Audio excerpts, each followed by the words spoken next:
গাছটা রিপোর্ট করবো। এটা রুট বাউন্ড হয়ে গেছে, তো তোমাদের গোটা ভিডিওটাতে দেখাবো। তো দেখতে পাচ্ছ আমি সব নিয়ে নিয়েছি। এবারে রুট বাউন্ডের জন্য এটা ছাড়াতে হবে। দেখো গোটা গাছটা রুট বাউন্ড হয়ে গেছে। ওর জন্য কি মাটি নিতে হবে, তো দেখো 30% ভার্মি কম্পোস্ট, 30% ভার্মি কম্পোস্ট, 40% গোবর সার, 20% এমনি মাটি নিলেই হয়ে যাবে। আর এখানে আমি কি ব্যবহার করছি তো তোমাদের দেখাই।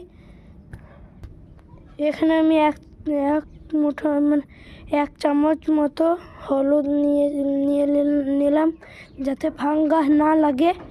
তোমরাও নিতে পারো, নাহলে সেফ ফাঙ্গিসাইড আছে তোমাদের জন্য, তোমরা ওটাও নিতে পারো।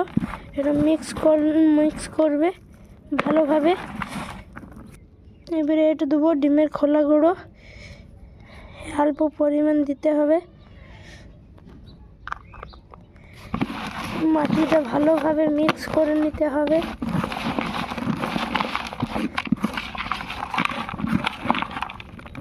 ঝুরঝুরে ভাব রাখতে হবে মাটিটা।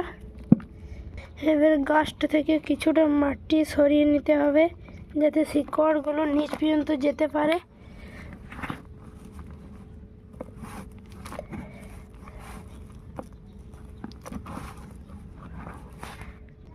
এবার চলুন গাছটাকে রিপোর্ট করব। তো দেখো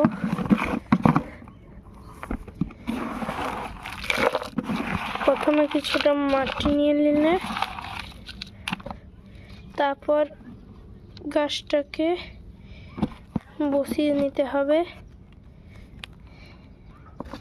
এভাবে। তারপরে আরো মাটি ধারে ধারে কিছুটা মাটি দিয়ে দিলেই হয়ে যাবে। গাছটাতে জল দিয়ে কিছুক্ষণ ছায়াযুক্ত জায়গায় রেখে দিতে হবে। জলটা দিয়ে দিলাম, এবার ছায়াযুক্ত জায়গায় রেখে দেবো।